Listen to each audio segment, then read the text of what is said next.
Magandang umaga po. Ako po si Ray Marcel Dora, operator na DTF dito sa DT Dumaguete. Ang machine dito ay ginagamit na 5 araw na may total na 221 meters.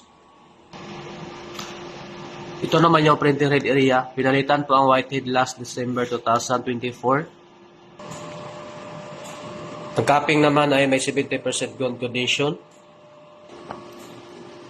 Heat clean.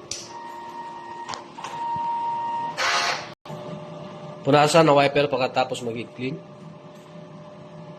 At asal test.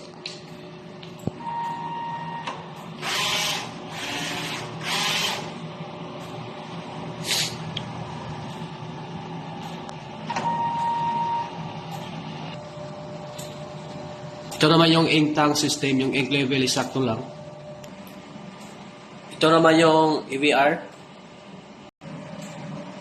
Ang waste tank area ay nidispose po last week. Ito naman yung ground wire.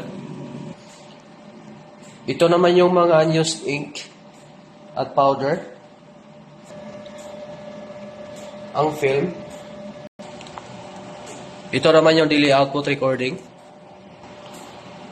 Consumable withdrawal at weekly physical inventory. Maraming salamat po.